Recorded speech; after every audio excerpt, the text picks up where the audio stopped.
Hello everyone, welcome to the Taj Institute. Thank you so much for having patience. अब तक videos कुछ certain reasons की वजह से रेगुलर नहीं थी, लेकिन अब मैं रेगुलर रहने की पूरी कोशिश करूंगा। आज मैं आपके लिए लेके आया हूँ क्लास 11th के लॉज ऑफ मोशन चैप्टर की क्लास 2। पिछली क्लास में हमने पढ़ा linear momentum, Newton's first law of motion and Newton's second law of motion. आज हम पढ़ेंगे impulse, Newton's third law of motion and law of conservation of momentum. तो आइए स्टार्ट करते हैं इम्पल्स से। तो इम्पल्स क्या है?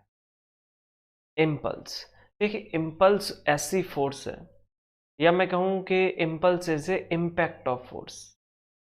अगर हम किसी भी ऑब्जेक्ट पे शॉर्ट टाइम ड्यूरेशन के लिए कोई फोर्स लगाएं तो फोर्स का जो इम्पैक्ट होगा वो इम्पल्स है।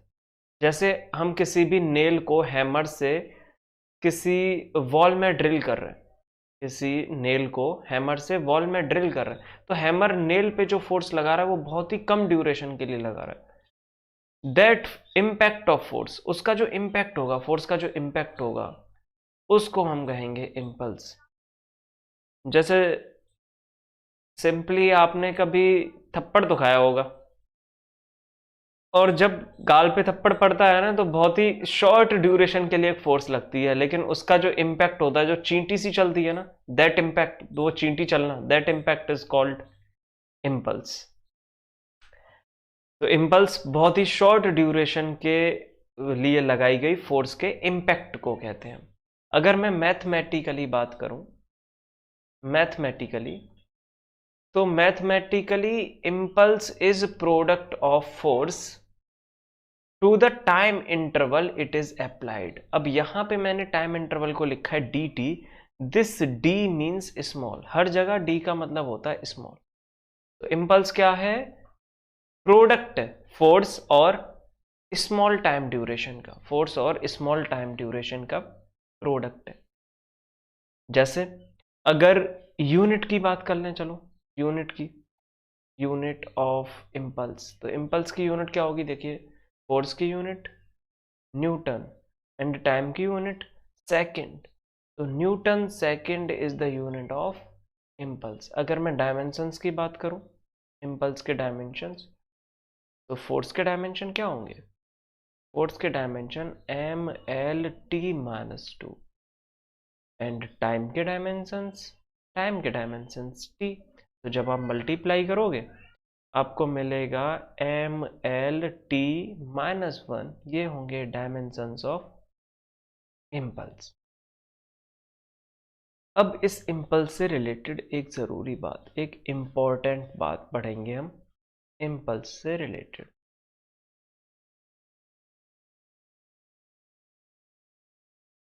देखिए, अगर मैं इम्पल्स की बात करूं तो अभी हमने पढ़ा इम्पल्स क्या है? Impulse is product of force to the time interval force is applied. Small time interval होना चाहिए तभी इम्पल्स होगा। अगर मैं आपसे ऐसा कहूं कि this I is constant for a given system,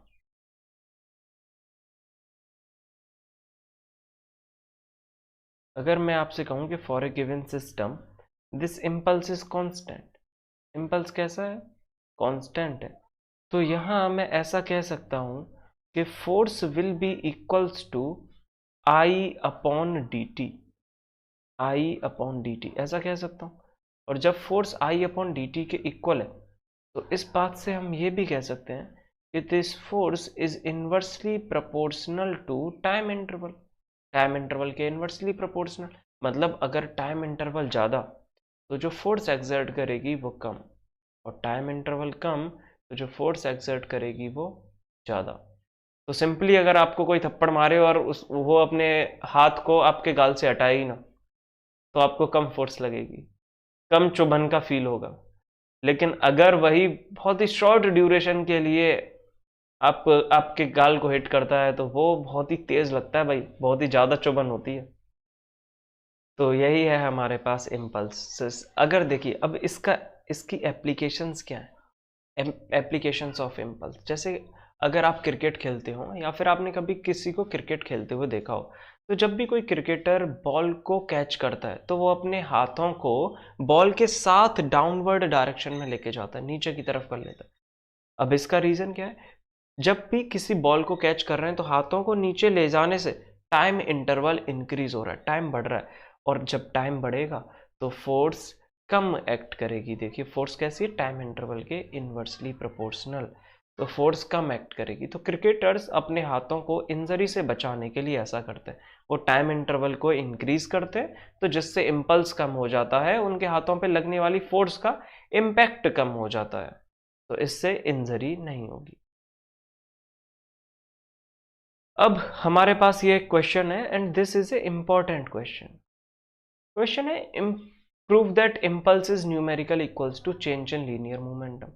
impulse change in linear momentum के इक्वल है, ऐसा प्रूव करवाया है। देखिए क्या प्रूव करवाया है, प्रूव करना है हमें impulse equals to change in linear momentum.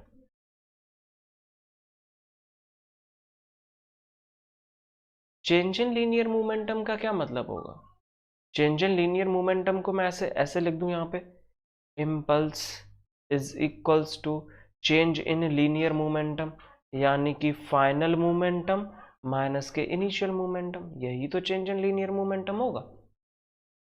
It means that impulse is equals to final, क्या होगा हमारे पास, final linear momentum M V, final velocity mass multiply by velocity ही तो लीनियर मोमेंटम होता है। तो एम वी माइनस के इनिशियल क्या हो जाएगा, एम यू।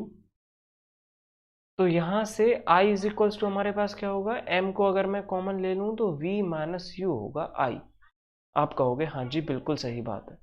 तो हमें ये प्रूव करना है, हमें प्रूव करना है कि impulse is equals to m v minus u, ये बात प्रूव करनी है।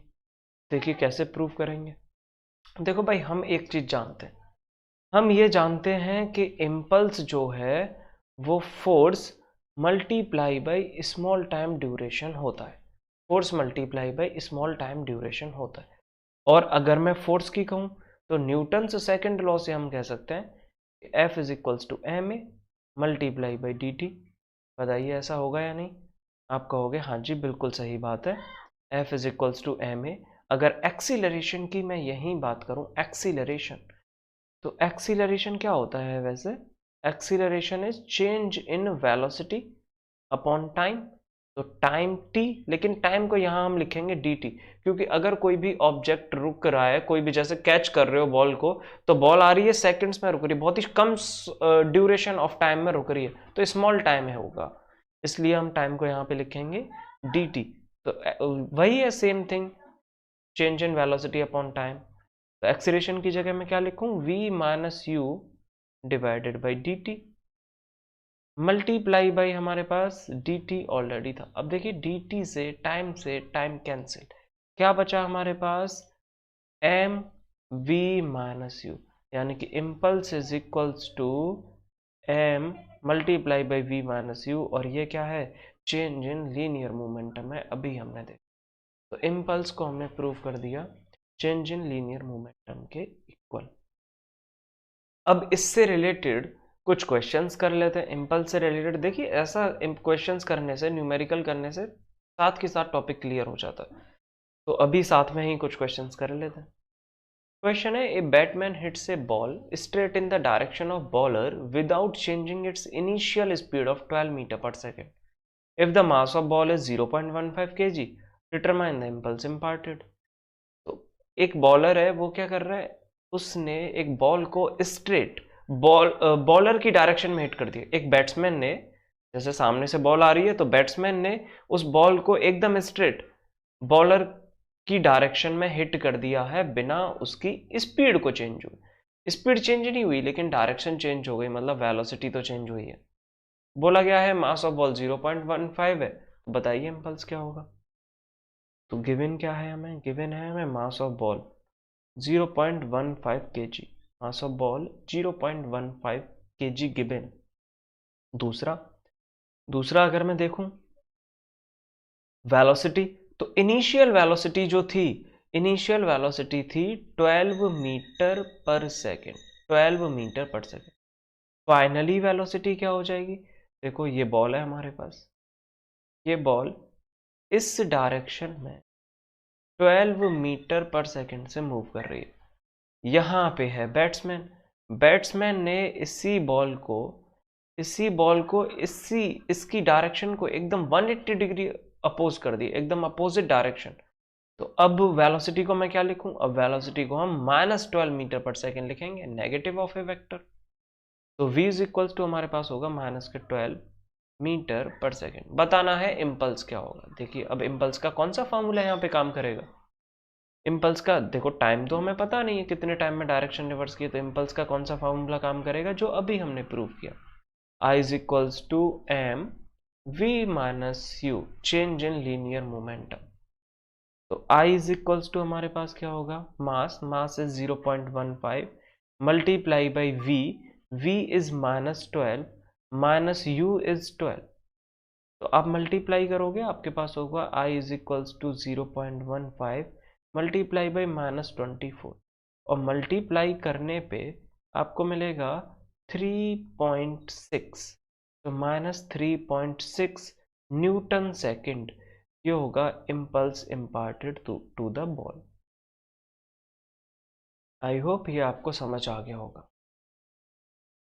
आइए एक क्वेश्चन और देखते हैं। दिस क्वेश्चन इज के a hammer weighs 1 kg moving with a speed of 10 metre per second strikes the head of nail, driving it into the wall 10 centimeter into a wall. Neglecting the mass of nail, calculate the acceleration of the impact. बोला गया है एक hammer है जिसका मास है 1 kg। देखो given बातें लिखना शुरू करते हैं। तो मास हमें गिवन है हैमर का 1 kg, और ये 10 मीटर पर सेकेंड की स्पीड से मूव कर रहा है, 10 मीटर पर सेकेंड की स्पीड से, जिससे कि ये एक नेल को एक दीवार में 10 सेंटीमीटर ड्राइव कर रहा है, 10 सेंटीमीटर दीवार में। तो हमें क्या गिवन है? इनिशियल वेलोसिटी गिवन है 10 मीटर्स पर सेकेंड। उसके बाद बोला गया है कि जो डिस्टेंस कवर किया, जो डिस्प्लेसमेंट हुआ है, दैट इज 10 सेंटीमीटर। 10 सेंटीमीटर लिखूं चाहे मैं 0.1 मीटर लिख दूं, बात एक ही होगी, और हमें मीटर में ही पुट करना होता है। तो फर्स्ट में हमसे बोला है व्हाट इज द एक्सीलरेशन पूछा है। तो देखिए फाइनल वेलोसिटी क्या हो जाएगी? हैमर तो फाइनली रुक रहा है ना, मूव करने के बाद रेस्ट में ही तो आएगा हैमर। तो फाइनल वेलोसिटी इज 0 मीटर्स पर सेकेंड, 0 मीटर पर सेकेंड। और उसका इम्पैक्ट क्या है? इम्पैक्ट उसका ये है कि 10 सेंटीमीटर दीवार के अंदर चला जाता है नेल। तो हमें बताना है एक्सीलरेशन क्या होगा, एक्सीलरेशन ऑफ हैमर। देखिए एक्सीलरेशन निकालने के लिए हम यहाँ यूज कर लेते हैं थर्ड इक्वेशन ऑफ मोशन, क्योंकि मुझे u पता है, v पता है, s पता है। थर्ड इक्वेशन से ही एक्सीलरेशन कैलकुलेट किया जा सकता है, टाइम नहीं पता है। तो थर्ड इक्वेशन क्या होती है? v square minus u square equals to 2as। जो बातें पता है वो यहाँ पुट कर देंगे, v की जगह 0, माइनस के u की जगह पे 10 का square equals to 2 multiply by a multiply by s की जगह क्या लिखें? 0.1। तो ये हमारे पास होगा -100 इज इक्वल्स टू माइनस के 0.2 a, सॉरी माइनस नहीं, पॉजिटिव 0.2 a। 0.2 को इस तरफ लेके गए तो acceleration will be equals to -100 divided by 0.2। 0.2 से जब आप -100 को डिवाइड करोगे कितना आएगा? बताइए कितना आएगा? डिवाइड करने पे हमारे पास आ जाएगा 500, माइनस के 500 मीटर पर सेकेंड स्क्वायर। ये आ गया एक्सीलरेशन। फर्स्ट पार्ट का सॉल्यूशन, एक्सीलरेशन इज माइनस के 500 metre per second square. Second में बोला गया है कि बताइए टाइम इंटरवल क्या होगा, time interval of the impact. देखो टाइम इंटरवल निकालने के लिए हमें एक्सीलरेशन पता है, फाइनल वेलोसिटी पता है, इनिशियल वेलोसिटी पता है, क्यों ना फर्स्ट इक्वेशन लगा दी जाए। तो फर्स्ट इक्वेशन ऑफ मोशन क्या है? v is equals to u plus at। सारी बातें पता है, बहुत इजीली टाइम इंटरवल कैलकुलेट कर पाएंगे।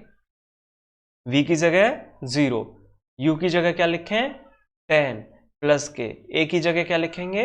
-500। अभी कैलकुलेट किया, टाइम निकालेंगे यहां से। अब इधर हमारे पास देखो क्या होगा, 0 इज इक्वल्स टू 10 माइनस के 500t। 500t को लेके जाओ लेफ्ट हैंड साइड, तो क्या आ जाएगा, ये positive 500t is equals to 10। तो t is equals to 10 divided by 500, और जब आप इसको डिवाइड करोगे तो आपको मिलेगा t is equals to 0.02 second. 0 से 0 कैंसिल हो जाएगा, 1/50, जब 1 को आप 50 से डिवाइड करोगे तो टाइम इंटरवल 0.02 सेकेंड। तो हमने टाइम भी कैलकुलेट कर लिया। अब थर्ड पार्ट में बोला गया इम्पल्स बता दो। अब तो चलो इन्हें इम्पल्स बता ही सकते हैं। इम्पल्स कैसे निकालेंगे? इम्पल्स के लिए हमारे पास फॉर्मूला है मास multiply by change in velocity v minus. अब मास कितना गिवन है आपको 1, v कितना है 0, u कितना है 10, तो 0 माइनस 10 जब आप यहाँ पे कैलकुलेट करोगे तो कैलकुलेट करने पे माइनस के 10 न्यूटन सेकेंड, बहुत ही इजीली हमने इम्पल्स कैलकुलेट कर लिया। इम्पैक्ट ऑफ फोर्स को बहुत ही इजीली कैलकुलेट कर लिया, -10 न्यूटन सेकेंड। आइए एक क्वेश्चन और देखते हैं। क्वेश्चन है, ये ball is moving with a momentum of 5 kg metre per second, strikes a ball at an angle of 45 degree and is reflected at same angle. Calculate the change in movement. एक ball है, वो ball किसी wall को, किसी दीवार को 5 kg metre per second के momentum से हिट करती है, और जो एंगल है हिट करने का, that angle is 45 degree. Angle कितना है 45 डिग्री, ये एंगल 45 डिग्री। अगर मैं इसको भी देखूं ये भी 45 हो जाएगा, 90 होता है ना, तो 45। और इसके बाद ये बॉल रिफ्लेक्ट हो जाती है विद द सेम एंगल, यानी कि ये वाला जो एंगल बन रहा है ये भी 45 डिग्री एंगल बन रहा है। अब हमें बताना है चेंज इन मोमेंटम। तो देखो मोमेंटम है एक वेक्टर क्वांटिटी, और वेक्टर क्वांटिटी है तो हमें क्या करना पड़ेगा, यहाँ पे वेक्टर को रिजॉल्व करना पड़ेगा। जैसे अगर मैं कहूँ वेक्टर, तो ऐसा कह सकते हैं कि this is linear momentum P1 and यहाँ पे होगा लीनियर मोमेंटम P2। तो अब कैसे कैलकुलेट करें हम इसको, 45 डिग्री एंगल दिया है, इस तरफ वेक्टर को रिजॉल्व करो तो देखो हॉरिजॉन्टल कंपोनेंट जो होगा वो P cos थीटा, थीटा कितना है 45 डिग्री, तो मैं इसको यहाँ पे बोल सकता हूँ P1 cos 45, और नीचे की तरफ हमारे पास हो जाएगा P1 sin 45 डिग्री। अगर अब P2 को देखूं तो यहाँ पे एंगल फिर से 45 डिग्री, और जिधर एंगल उधर cos, तो यहाँ पे होगा हमारे पास P2 cos 45 डिग्री, और इस इधर अपवर्ड डायरेक्शन में मैं देखूं तो यहाँ होगा हमारे पास P1 sin 45 डिग्री। इस तरीके से हमने लीनियर मोमेंटम का रिजॉल्व कर लिया। अब बोला गया है कि चेंज इन लीनियर मोमेंटम बताओ। तो देखो क्वेश्चन में ऐसा गिवन है, ये P1 और P2 दोनों सेम हैं दोनों, और दोनों की वैल्यू है 5 kg मीटर पर सेकेंड, दोनों same 5 kg metre per second. अब इसका मतलब हो जाएगा कि P1 sin 45 is equals to P2 sin 45, दोनों ही तो सेम होंगे, sin 45 डिग्री, वैल्यू दोनों तरफ सेम है, P1 P2 इक्वल है, तो P1 sin 45 is equals to P2 sin 45, और दोनों की डायरेक्शन है अपोजिट। डायरेक्शन कैसी है, अपोजिट है, इक्वल भी है, तो ये दोनों एक दूसरे को कैंसिल कर देंगे। ये कैसे, इक्वल एंड अपोजिट है, तो दोनों एक दूसरे को P1 sin 45 एक दूसरे और P2 sin 45 एक दूसरे को कैंसिल कर देंगे।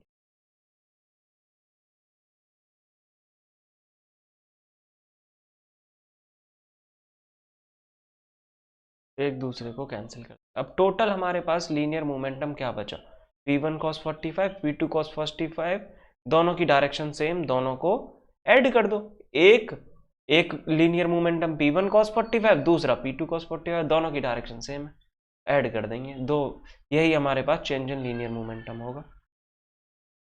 तो चेंज इन मोमेंटम किसके इक्वल, चेंज इन मोमेंटम हमारे पास होगा डेल्टा P, डेल्टा का मतलब change, is equals to P1 cos 45 degree plus P2 cos 45 degree.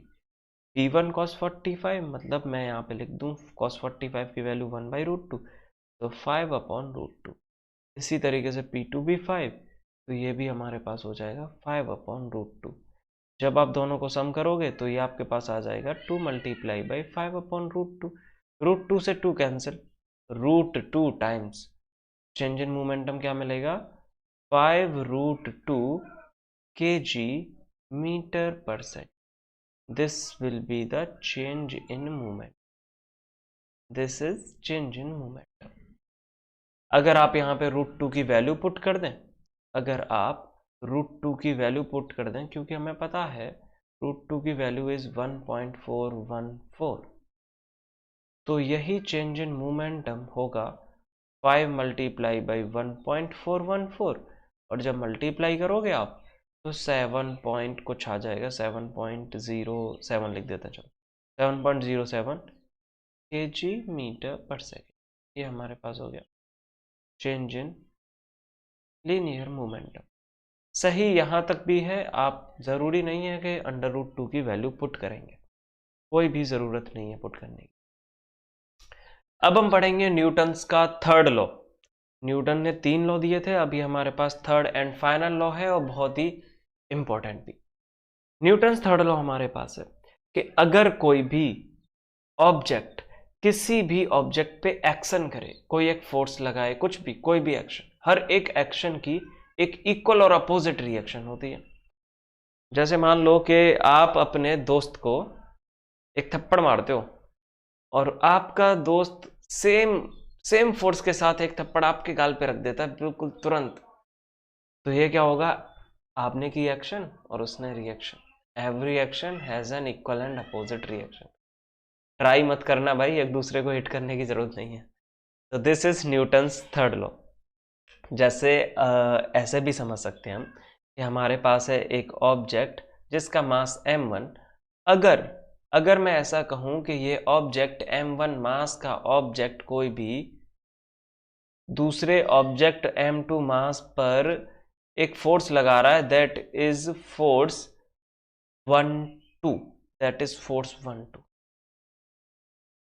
तो ये दूसरा ऑब्जेक्ट भी m1 मास के ऑब्जेक्ट पे फोर्स लगाएगा, जिसको हम बोल देंगे F21, जिसको हम क्या बोल देंगे, F21 बोल देंगे। तो अगर मैं यहाँ ऐसा कह सकता हूँ, मैं सिंपली यहाँ पे ये कह सकता हूँ कि ये दोनों फोर्स एक दूसरे के इक्वल होंगी। अगर मैग्नीट्यूड की बात करें तो इन दोनों का मैग्नीट्यूड एक दूसरे के इक्वल होगा, बट ये एक दूसरे के अपोजिट जरूर होंगी। तो इसी लॉ को अगर मैं वेक्टर फॉर्म में लिखूं, इसी फोर्स को अगर वेक्टर फॉर्म में लिखूं, तो मैं ऐसा लिख दूंगा कि F12 यानी कि force on 1 due to 2 will be equals to minus of force on 2 due to 1, F21। Minus sign किस लिए, क्योंकि दोनों अपोजिट फोर्सेस हैं, एक दूसरे के अपोजिट फोर्सेस हैं, मैग्नीट्यूड इक्वल है, तो नेगेटिव ऑफ ए वेक्टर हो जाएगा। तो मुझे उम्मीद है आप ये समझ गए होंगे। इसके काफ़ी सारे एग्जाम्पल्स भी हैं, एप्लीकेशन, सभी लॉज की अपनी अपनी एप्लीकेशन है। न्यूटन थर्ड लॉ की बात करूं तो जैसे हम खड़े हैं, अगर हम अर्थ पे खड़े हैं तो खड़े रहने का भी रीज़न है, जितनी फोर्स हम अर्थ पे लगा रहे हैं उतनी फोर्स अर्थ हम पे लगा रही है। अगर हम वॉक कर रहे हैं, वॉक करते हैं, तो हम अपने पैरों से अर्थ को बैकवर्ड डायरेक्शन में पुश करते हैं, और इसके बदले में इन रिटर्न अर्थ हमको फॉरवर्ड डायरेक्शन में पुश कर देती है, जिसकी वजह से हम आगे मूव कर पा रहे हैं। इस तरीके से बहुत सारी एप्लीकेशंस हैं, लॉज की बहुत सारी यूजेस हैं। अब थोड़ा आगे बढ़ते हैं और हम एक टॉपिक पढ़ते हैं, रिएक्शनरी फोर्स। रिएक्शनरी फोर्स हम इसको कह सकते हैं, या फिर हम इसको नॉर्मल रिएक्शन फोर्स कहें। Normal reaction force. दोनों बातों का एक ही मतलब है, नॉर्मल रिएक्शन फोर्स। देखो, normal reaction force, normal word को देखते ही एक बात तो क्लियर है कि ये किसी भी बॉडी के परपेंडिकुलर एक्ट करने वाली फोर्स होगी। बिल्कुल, नॉर्मल वर्ड का मतलब ही है 90 डिग्री पे जो फोर्स एक्ट करे वही नॉर्मल रिएक्शन फोर्स। अब देखो, ऐसा समझ लेते हैं कि हमारे पास है एक वुडन ब्लॉक, एंड इस वुडन ब्लॉक को हमने एक हॉरिजॉन्टल प्लेन पे रखा हुआ है। ये हॉरिजॉन्टल प्लेन, कोई भी वुडन ब्लॉक है, वुडन है, कैसा भी है, बस एक ब्लॉक है, एक मास है। इस मास को, एम मास को हमने रखा हुआ है इस हॉरिजॉन्टल सरफेस पे। तो एम मास की वजह से अर्थ पे एक फोर्स लग रही होगी, that force will be equals to M G. यही तो होता है ना force, force is equals to mass into acceleration. अगर अर्थ के केस में बात करें तो acceleration is acceleration due to gravity G. तो यहाँ जो फोर्स एक्ट करेगी F is equals to M G. तो डाउनवर्ड डायरेक्शन में अर्थ पे एक फोर्स लग रही है इस मास की वजह से, F is equals to M G. अब अर्थ पे एक फोर्स लग रही है तो अर्थ भी बदले में एक फोर्स लगाएगी, क्योंकि हर एक एक्शन की इक्वल और अपोजिट रिएक्शन है। तो इसके अपोजिट डायरेक्शन में अर्थ एक फोर्स लगाएगी, उस फोर्स को हम कहेंगे reaction force, normal reaction force. और ये नॉर्मल रिएक्शन फोर्स ऑब्जेक्ट के हमेशा परपेंडिकुलर 90 डिग्री पे होगी। अब कोई भी ऑब्जेक्ट हॉरिजॉन्टल प्लेन पे हमेशा तो हो नहीं सकता। अब एक इंक्लाइंड प्लेन पे देख लेते हैं। देखो, ये हमारे पास एक इंक्लाइंड प्लेन है जिसपे एक ऑब्जेक्ट रखा है, object is of same mass mg। अब इस mg मास पे भी अर्थ तो डाउनवर्ड डायरेक्शन में फोर्स लगाएगी, है ना, अर्थ तो डाउनवर्ड डायरेक्शन में फोर्स लगाएगी mg। तो अब जो हमें फोर्स चाहिए, जो हमें रिएक्शन फोर्स चाहिए, वो कहाँ मिलेगी? वो तो ऑब्जेक्ट के परपेंडिकुलर होनी चाहिए, ये वाली फोर्स। अब ये कितनी, कैसे पता चले ऑब्जेक्ट के परपेंडिकुलर? देखो, अगर मैं ऐसा कह दूं कि ये यहाँ थीटा एंगल बनाते हुए, ये वाला एंगल, कुछ एंगल थीटा एंगल बनाते हुए डाउनवर्ड डायरेक्शन में फोर्स लग रही है, दिस फोर्स mg। तो अब ये फोर्स कैसी quantity? Vector quantity. Vector quantity को है तो हमें इसको रिजॉल्व करना पड़ेगा वेक्टर्स में। दो वेक्टर्स में रिजॉल्व कर दो। कौन कौन से वेक्टर? जिस तरफ एंगल आता है उस तरफ हॉरिजॉन्टल वेक्टर, हॉरिजॉन्टल कंपोनेंट। तो हॉरिजॉन्टल कंपोनेंट क्या हो जाएगा? हॉरिजॉन्टल कंपोनेंट होगा mg cos थीटा। और जिस तरफ नहीं है तो उस तरफ परपेंडिकुलर हमारे पास ये क्या होगा? mg sin theta. This is mg sin theta. अब क्योंकि ये बॉक्स नीचे की तरफ स्लाइड कर रहा होगा तो इस तरफ फ्रिक्शनल फोर्स लग जाएगी, एफ एस लिख देता हूँ फ्रिक्शनल फोर्स को। Frictional forces mg sin theta को काउंटर करेगी, बैलेंस करेगी। और ये जो mg cos थीटा है, इसके अपोजिट ये कैसा है? इस ऑब्जेक्ट के परपेंडिकुलर है 90 डिग्री पे। तो यहाँ हमें मिलेगी normal reactionary force, and this normal reactionary force in this case will be equals to mg cos theta, where theta is the angle of inclination, या फिर ये एंगल cos थीटा होगा। उम्मीद है आपको ये समझ आ गया होगा। तो अब एक नेक्स्ट और इम्पॉर्टेंट टॉपिक देखते हैं। टॉपिक है motion of a body in A lift. किसी भी लिफ्ट में जब हम मूव करते हैं तो क्या क्या चीज हो सकती है? अच्छा, आपने बड़ा सुना होगा कि अगर हम लिफ्ट में मूव कर रहे हैं तो हमारा वेट जो है वो एक्चुअल नहीं होता, कम ज्यादा होता रहता। बात तो सही है। आज सीख लेते हैं क्यों क्यों कम ज्यादा होता है, क्यों ऐसा होता है। तो देखो, ऐसे मान लो आप कि कोई भी पर्सन एक लिफ्ट में वेइंग स्केल पे खड़ा हुआ है, और जब वेइंग स्केल पे खड़ा होगा ना, तो लिफ्ट जब अपवर्ड डायरेक्शन में, डाउनवर्ड डायरेक्शन में मूव करेगी, तो उसका जो वेट होगा वो अलग होगा जितना उसने लिफ्ट के बाहर मेजर किया था उससे, 100% डिफरेंट होगा। तो अब ये डिफरेंट होने के कारण क्या है? इसके लिए पहले हमें यह समझना चाहिए कि कोई भी वेइंग स्केल काम कैसे।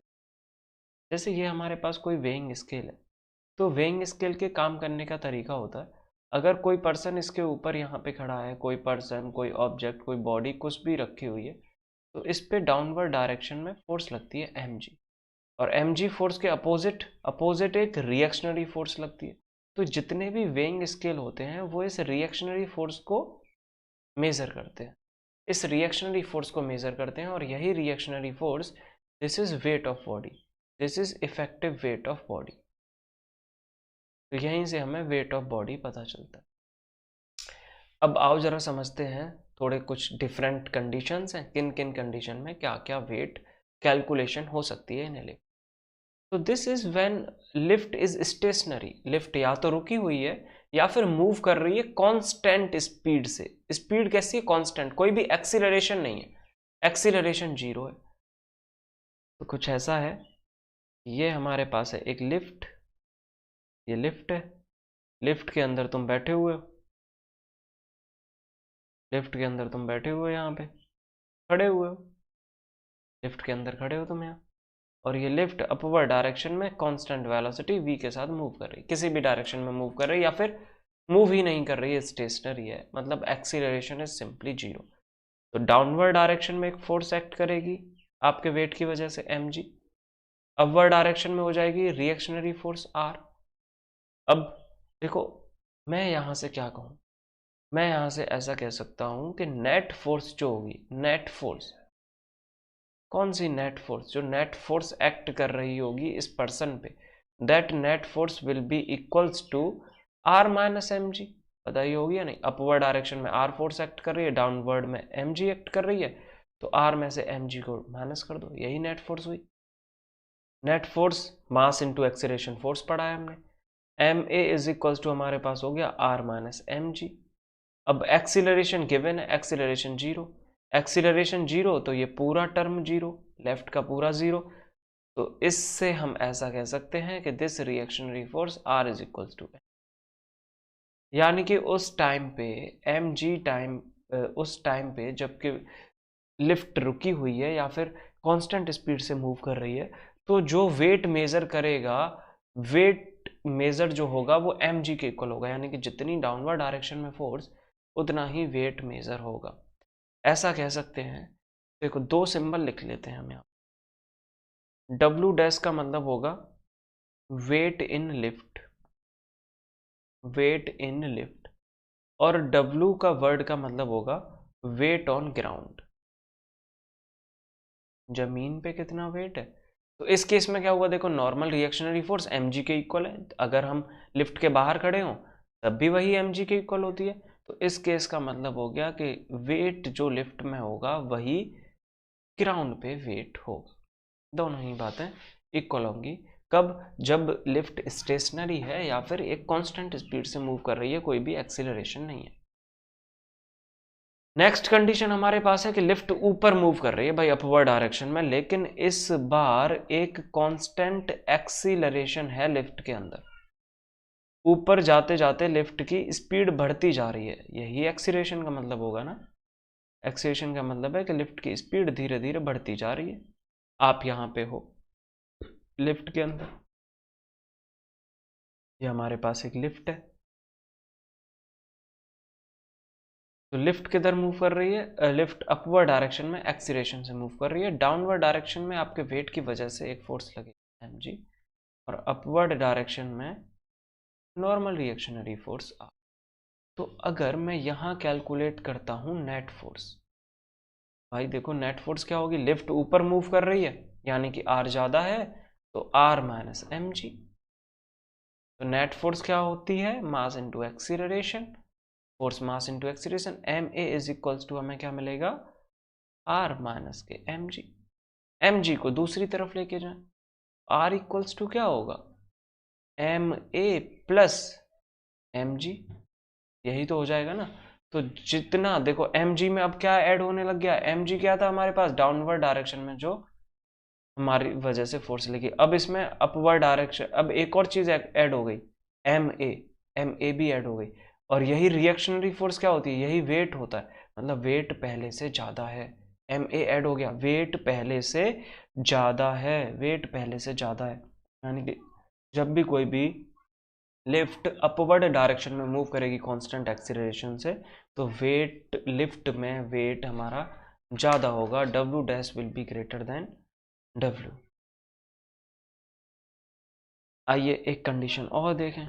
तीसरी कंडीशन है कि अब मान लो उल्टा हो गया पिछले वाले का, लिफ्ट डाउनवर्ड डायरेक्शन में मूव कर रही है, आप यहाँ लिफ्ट के अंदर जा रहे हो, भाई आपको घूमने का शौक है लिफ्ट में, या फिर आप चौकीदार हो, जो भी है मजाक कर रहा हूँ भाई, सीरियसली मत लेना।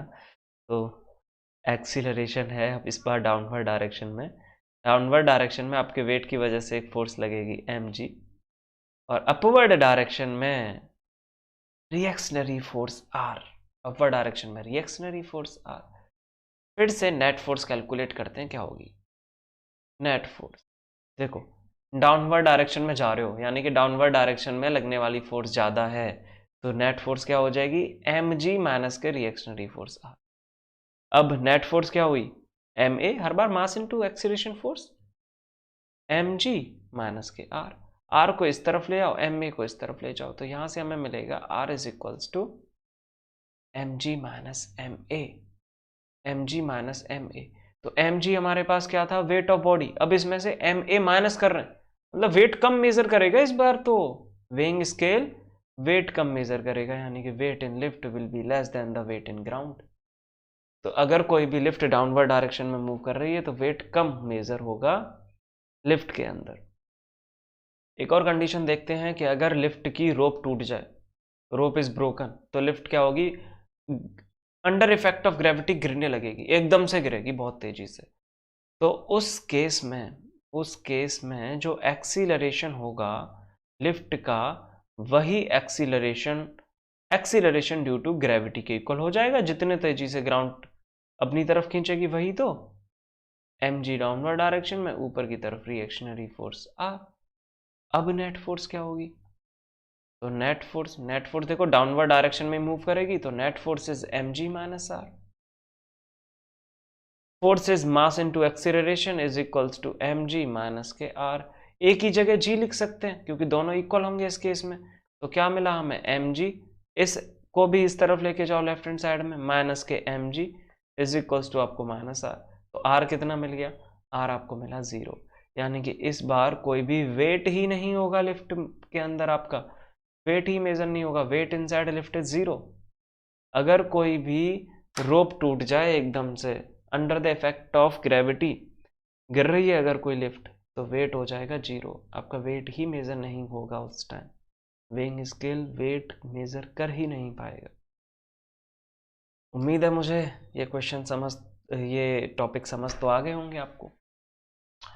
अब इससे रिलेटेड क्वेश्चन है कि एक बॉडी है, बॉडी का मास है 15 kg, स्प्रिंग बैलेंस पे लिफ्ट किया हुआ है, तो स्प्रिंग बैलेंस में क्या रीडिंग होगी अगर lift is ascending with an acceleration of 2 metre per second. Lift जो है वो असेंडिंग है, यानी कि अपवर्ड डायरेक्शन में मूव कर रही है कांस्टेंट एक्सीलरेशन से, acceleration is 2 metre per second square. तो देखो भाई कैलकुलेट करते हैं, रिएक्शनरी फोर्स ही हमारे पास वेट होता है, तो reactionary force R is equals to upward direction में हमने क्या पढ़ा, mg प्लस के ma। आओ कैलकुलेट करें, तो R is equals to mass कितना 15 मल्टीप्लाई बाई ग्रेविटी की वैल्यू 10 पुट कर लेते हैं, प्लस के मास 15 मल्टीप्लाई बाई एक्सीलरेशन की वैल्यू 2 पुट कर लेते हैं, तो कितना मिल जाएगा 150 प्लस के 30, तो कितना आया 180 न्यूटन। वेट कितना होगा 180 न्यूटन वेट होगा, जो रीडिंग होगी स्प्रिंग बैलेंस में वेट की, वो 180 न्यूटन रीडिंग होगी। लेकिन किलोग्राम में बताएं, अगर किलोग्राम में पूछा हो तो आपको एक चीज तो याद आ रही होगी प्रीवियस क्लास से कि 1 kilogram force is equals to 10 newton. 1 kilogram force 10 newton, यानी कि this reactionary force is equals to, अब देखो 180 न्यूटन में कैसे निकालें, 180 को 10 से डिवाइड कर दो, 180 न्यूटन में कैलकुलेट करने के लिए 10 से डिवाइड कर दो, तो आपके पास आ जाएगी 18 किलोग्राम फोर्स, यानी कि 18 किलोग्राम वेट मेजर होगा। वेट बढ़ जाएगा 15 से 18 किलोग्राम वेट मेजर होगा। समझ गए होगे ना। चलो सेकंड देखते हैं। सेकंड में बोला गया है कि डिसेंडिंग विद सेम एक्सीलरेशन, यानी कि जो लिफ्ट है वो डाउनवर्ड डायरेक्शन में मूव कर रही है सेम एक्सीलरेशन के साथ। डाउनवर्ड डायरेक्शन में हमने अभी पढ़ा क्या होगा, mg माइनस ma, वेट कम हो जाता है, m को कॉमन ले लिया तो g माइनस a बचा। आओ करते हैं कैलकुलेट, मास की जगह 15, जी की जगह 10 माइनस के 2, तो 15 इंटू 8, और 15 का 8 के साथ मल्टीप्लाई, तो 120 न्यूटन रिएक्शनरी फोर्स, या फिर वेट 120 न्यूटन। किलोग्राम में कैसे लिखेंगे? इन किलोग्राम, किलोग्राम में कैसे लिखें? 120 को डिवाइड कर दोगे किससे? 10 से, क्योंकि 1 किलोग्राम फोर्स मतलब 10 न्यूटन। कितना आ जाएगा? 12 kilo. 1 kilogram force, 12 kg weight. तो डाउनवर्ड डायरेक्शन में अगर मूव करेगी तो देखो वेट कम हो जाए, 12 किलोग्राम बचे।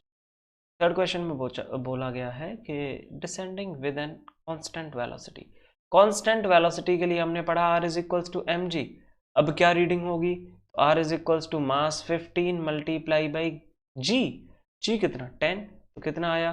150 न्यूटन। 150 न्यूटन का क्या मतलब है? 150 न्यूटन का मतलब हो जाएगा 15 किलोग्राम फोर्स। लो, 15 का 15 ही रहेगा अगर कांस्टेंट वेलोसिटी से लिफ्ट मूव कर रही है। तो ये भी हमने इजीली क्वेश्चन सॉल्व कर लिया। उम्मीद है मुझे आपको समझ आ गया होगा। आओ एक और देख लेते हैं। बोला गया है कि एन एलिवेटर वेज 4000 kg। एक लिफ्ट का वजन ही दे रखा है भाई 4000 किलो। बोला गया है कि लिफ्ट की जो केबल है उसमें टेंशन, टेंशन यानी कि force, tension in the cable means force is 48,000 Newton. 48,000 Newton की फोर्स लग रही है। अपवर्ड एक्सीलरेशन हमें बताना है। अपवर्ड एक्सीलरेशन कैलकुलेट करना। मास गिवन है 4000 kg। इसके साथ आपको रिएक्शनरी फोर्स गिवन है। अब tension, reactionary force upward direction में जो खींच रही है लिफ्ट को, दैट इज 48,000 न्यूटन। आपसे बोला है कि एक्सीलरेशन बता दो, अपवर्ड डायरेक्शन में एक्सीलरेशन क्या होगा। तो अपवर्ड डायरेक्शन के लिए हमने पढ़ा r is equals to M G plus के एम ए। r आपके पास है 48,000, 48,000। मास को कॉमन ले लो, g प्लस ए हो जाएगा। तो आया 48,000 इज इक्वल्स टू मास की जगह पे 4000, g की जगह 10, और एक्सीलरेशन करेंगे कैलकुलेट। देखो तीनों जीरो से तीनों जीरो कैंसिल, 4 से 48 को कैंसिल कर दो 12 टाइम्स, तो 12 इज इक्वल्स टू होगा 10 plus A, means acceleration is 12 minus 10। Acceleration will be 2 metre per second square. Acceleration पूछा था, एक्सीलरेशन कैलकुलेट कर लिया। एक बात और पूछी गई है कि अगर रेस्ट से स्टार्ट कर रहे हैं तो ये लिफ्ट 3 सेकंड में कितनी राइज कर जाएगी। 3 सेकंड में कितनी राइज कर जाएगी लिफ्ट। तो देखो डिस्प्लेसमेंट पूछा गया है, क्या बातें हमें पता है? एक्सीलरेशन पता है हमें, टाइम और गिवन है, टाइम गिवन है 3 सेकंड। आप एक काम करो, आप सेकंड इक्वेशन लगाओ। Second equation S is equals to U T plus के 1/2 A T square. Initial velocity पूछी गई है, तो इनिशियल क्या थी? इनिशियल तो जीरो थी ना, रुकी हुई थी lift. S is equals to आपके पास होगा 0 मल्टीप्लाई बाई 3 प्लस के 1/2 इंटू एक्सीलरेशन की जगह 2 इंटू टाइम की जगह पे 3 का स्क्वायर, 3 का स्क्वायर। तो देखो 2 से 2 कैंसिल हो जाएगा, 0 का साथ 3 का मल्टीप्लाई किया तो आ गया 0, 3 का स्क्वायर करेंगे 9, तो 9 मीटर राइज हो जाएगी लिफ्ट, 9 मीटर राइज हो जाएगी लिफ्ट। अब पढ़ेंगे law of conservation of linear momentum. देखो law of conservation of linear momentum कहता है कि अगर कोई भी फोर्स एक्सर्ट ना करें तो हमेशा एक ऑब्जेक्ट का लीनियर मोमेंटम कंजर्व्ड रहेगा, यानी कि लीनियर मोमेंटम सेम रहेगा। अब इसी बात को समझते हैं ज़रा कैसे। ऐसे मान लेते हैं कि हमारे पास एक ऑब्जेक्ट है जिसका मास है m। ये ऑब्जेक्ट इनिशियली u वेलोसिटी के साथ मूव कर रहा था, लेकिन एक डिस्टेंस s कवर करने के बाद यही ऑब्जेक्ट v वेलोसिटी के साथ मूव करने लगा। इस ऑब्जेक्ट की वेलोसिटी चेंज हो गई, अब वेलोसिटी है v। तो लीनियर मोमेंटम कहता है, law of conservation of linear momentum कहता है कि जो मोमेंटम है वो कंजर्व्ड रहेगा, कांस्टेंट रहेगा, चेंज नहीं होगा। तो इस बात का मतलब ये हुआ कि अगर फोर्स जीरो है, अगर एक्सटर्नल फोर्स जीरो है, तो इनिशियल मोमेंटम फाइनल मोमेंटम के इक्वल होगा। ये बात हमें प्रूव करनी है। तो M V is equals to M U होगा, ऐसा हमें प्रूव करना है। आओ देखते हैं कैसे करेंगे। अब देखिए हम क्या जानते हैं, हम जानते हैं Newton's second law. Newton's second law,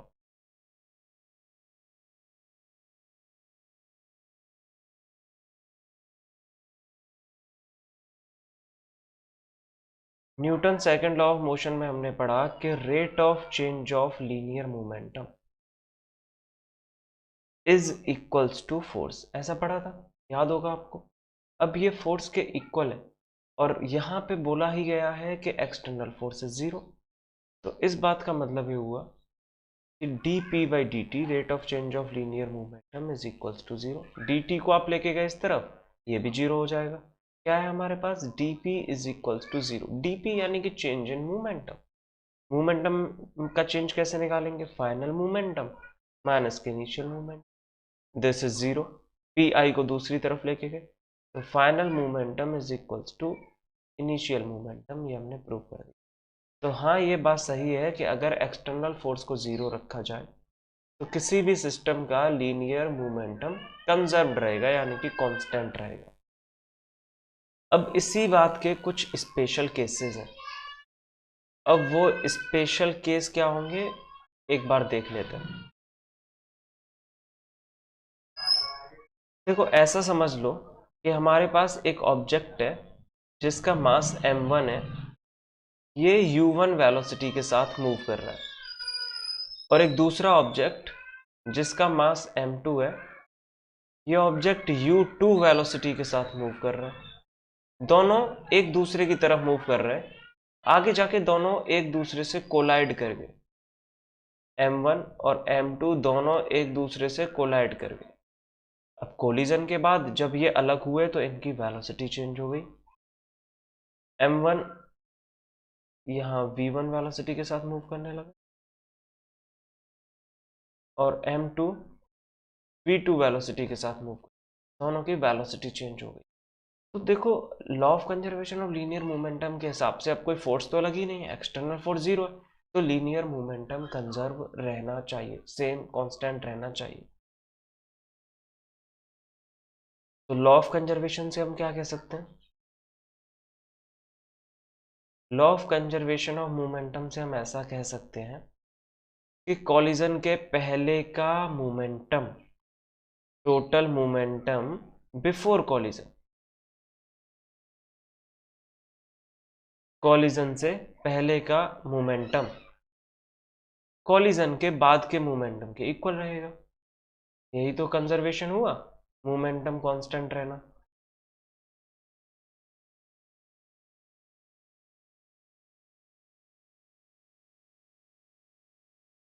तो टोटल मोमेंटम कॉलिजन से पहले का कॉलिजन के बाद के टोटल मोमेंटम के इक्वल रहेगा। तो कॉलिजन के पहले टोटल मोमेंटम क्या था, देखो अगर m1 ऑब्जेक्ट के लिए बात करूं तो m1 ऑब्जेक्ट का मोमेंटम था m1u1। दूसरे ऑब्जेक्ट के लिए बात करूं तो इसका मोमेंटम था m2u2। ये किसके इक्वल होना चाहिए, फाइनल मोमेंटम के, टोटल मोमेंटम आफ्टर कॉलिजन के। m1 ऑब्जेक्ट का फाइनली मोमेंटम हुआ m1v1 प्लस दूसरे ऑब्जेक्ट का m2v2। ये बात यहाँ से निकल के आती है कि अगर कोई भी दो ऑब्जेक्ट एक दूसरे को कोलाइड कर जाए तो उनके पहले का मोमेंटम, कॉलिजन से पहले का मोमेंटम कॉलिजन के बाद के मोमेंटम के इक्वल रहेगा। एक चीज़ और देखते हैं इसी में।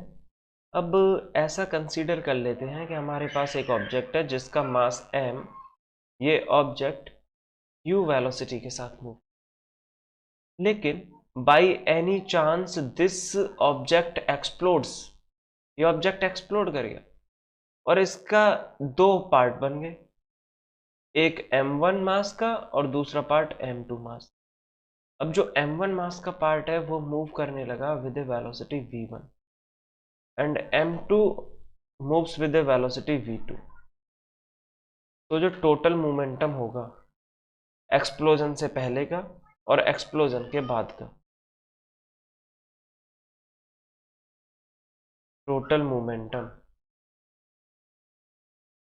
बिफोर एक्सप्लोजन एक्सप्लोजन से पहले का जो टोटल मोमेंटम होगा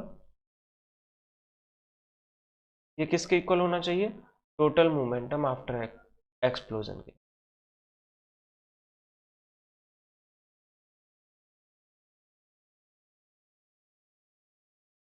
इसके इक्वल होना चाहिए। तो देखो टोटल मोमेंटम क्या है हमारा एक्सप्लोजन से पहले, एक्सप्लोजन से पहले तो हमारे पास एक m मास का ऑब्जेक्ट है, u वेलोसिटी के साथ मूव कर रहा था।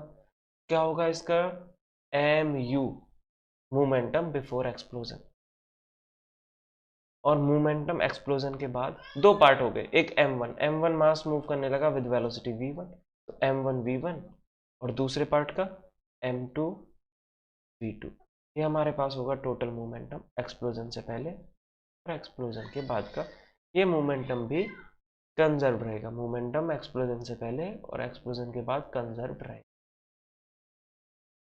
एक कंडीशन और देखते हैं, मान लेते हैं कि हमारे पास कोई भी वुडन ब्लॉक है, मान लो कोई भी वुडन ब्लॉक है, लकड़ी का ब्लॉक रखा हुआ है, और this wooden block is stationary, ये मूव नहीं कर रहा है, स्टेशनरी है, इसका मास है कैपिटल एम। आपने किसी बुलेट से, किसी गन से आपने एक बुलेट फायर की, किसी गन से एक आपने बुलेट फायर की, bullet is moving with velocity u, u velocity से मूव कर रही है, मास इज स्मॉल m। अब देखो क्या होगा कि आगे इस वुडन में जाके ये बुलेट हिट करेगी, ये गोली जाके आगे कहाँ लग जाएगी, इस वुडन ब्लॉक के अंदर लग जाएगी, और वुडन ब्लॉक के अंदर जब ये बुलेट चली गई तो उसका इम्पैक्ट ये होगा कि ये दोनों ही आगे की तरफ मूव करेंगे, बोल देते हैं v वेलोसिटी से मूव कर रहे हैं, v वेलोसिटी से मूव कर रहे हैं ऐसा बोल देते हैं। तो अब भी देखो टोटल मोमेंटम फायरिंग से पहले का और फायरिंग के बाद का इक्वल रहना चाहिए, यही कंजर्वेशन होगा। तो total momentum before firing, this should be equals to total momentum after firing, equal रहना चाहिए। देखो इक्वल रहेगा तो टोटल मोमेंटम फायरिंग से पहले, फायरिंग से पहले क्या था हमारे पास total momentum, M U bullet का मोमेंटम प्लस इस ब्लॉक का momentum capital M multiply by zero, क्योंकि मूव ही नहीं कर रहा था, वेलोसिटी जीरो। तो टोटल मोमेंटम आफ्टर फायरिंग क्या होगा, देखो दोनों मास एक दूसरे में जुड़ गए और these both are moving with velocity v, तो क्या होगा, M U is equals to capital M plus small M multiply by velocity v। ये हमारे पास हुआ लीनियर मोमेंटम फायरिंग से पहले और फायरिंग के बाद का, कंजर्व रहेगा, इक्वल रहेगा। इस टॉपिक पे बेस्ड कुछ क्वेश्चंस करते हैं। तो देखिए क्वेश्चन है, 30 kg shell is flying at 48 meter per second. When it explodes, its one part of 18 kg stops while the remaining part flies on. Find the velocity of later. Velocity बतानी है। तो देखो ऐसा है कि हमारे पास एक कोई भी शेल है जिसका मास है 30 kg, m1 मास, ये अचानक से एक्सप्लोड कर जाता है, ये अचानक से एक्सप्लोड कर जाता है। एक पार्ट है जिसका मास बचा 18 kg, अब ये तो रुक जाता है भाई, ये रुक जाता है। और दूसरा पार्ट है, अब देखो 30 kg टोटल मास था, 18 kg उसमें से रुक गया, तो कितना मास बचा टोटल, बाकी का कितना बचा बोलो, 12 kg। अब ये 12 kg मूव कर रहा है किसी वेलोसिटी v से, हमें ये वेलोसिटी निकालनी है। पहले इसकी वेलोसिटी क्या थी, पहले वेलोसिटी थी 48 मीटर पर सेकेंड। तो अभी हमने सीखा कि एक्सप्लोजन के पहले का मोमेंटम एक्सप्लोजन के मोमेंटम के बाद ये equal, total momentum before explosion इसके इक्वल होगा total momentum after explosion.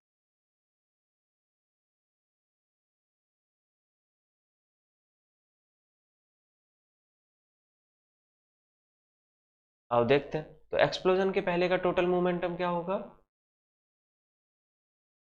m1 u1। और चलो m1 u1 छोड़ो, टोटल मोमेंटम एक्सप्लोजन के पहले का क्या हो जाएगा हमारे पास, मास मल्टीप्लाई बाय वेलोसिटी। मास कितना था 30, मल्टीप्लाई बाय वेलोसिटी हमारे पास 48। और एक्सप्लोजन के बाद 18 kg वाला मास रुक गया है, 18 kg वाला मास रुक गया, तो 18 इंटू 0 प्लस के 12 इंटू वी वेलोसिटी के साथ मूव कर रहा है। तो देखो 12 को इस तरफ ले आते हैं, ये तो 0 हो जाएगा, 12 को इस तरफ ले आते हैं, तो velocity v will be equals to 30 multiply by 48 upon 12। 12 से 48 कैंसिल हो जाएगा 4 टाइम्स, और वेलोसिटी हमारे पास कितनी आई, 120 metre per second, 120 metre per second इस वेलोसिटी से मूव कर रहा है। नेक्स्ट क्वेश्चन है, a car of mass 1000 kg travelling at 32 metre per second crashes into rear of a truck of mass 8000 kg moving in same direction with a velocity of 4 meter per second. After the collision, the car bounces with a velocity of 8 meter per second. Find the velocity of the truck. Truck की velocity बतानी है हमें। देखो हुआ क्या है कि एक ट्रक है जिसका मास है 8000 kg, एक ट्रक जिसका मास है 8000 kg, एक कार उसमें पीछे जाके क्रैश हो गई, ये कार जा रही है और यहाँ जाके ये इस ट्रक के साथ कोलाइड कर गई, दोनों के बीच कोलिजन हो गया, और कोलिजन होने के बाद इन दोनों की वेलोसिटी अलग अलग, जब ये एक दूसरे से जब हुए ये एक दूसरे से, तो इनकी वेलोसिटी, जैसे हमारे पास एक कार है जिसका मास m1 moving with velocity u1, एक ट्रक जिसका मास m2 moving with velocity u2। u1 velocity, car की वेलोसिटी थी 32 मीटर पर सेकेंड और ट्रक की वेलोसिटी थी 4 मीटर पर सेकेंड। दोनों जब एक दूसरे से अलग हुए तो कार बाउंस बैक हुई है with a velocity of 8 metre per second, यानी कि v1 is 8 metre per second, और ट्रक की वेलोसिटी हमें बतानी है इम्पैक्ट के बाद। तो देखो हम तो एक चीज जानते हैं कि कॉलिजन से पहले का मोमेंटम कॉलिजन के बाद के मोमेंटम के इक्वल होगा।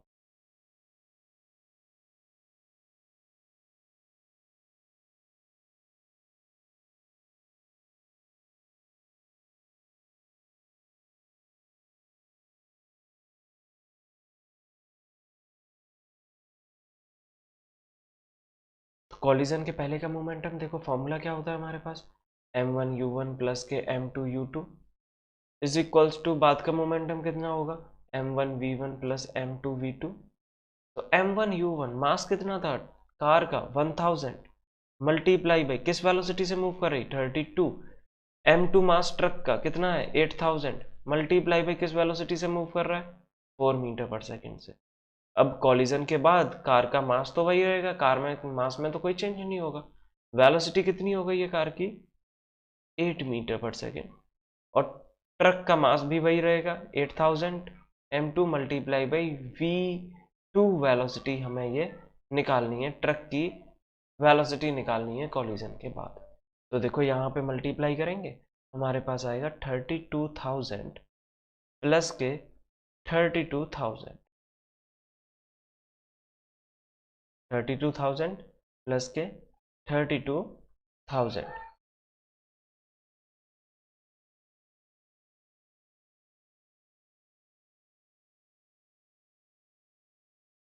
और इस तरफ हमारे पास होगा 8000 प्लस 8000 v2।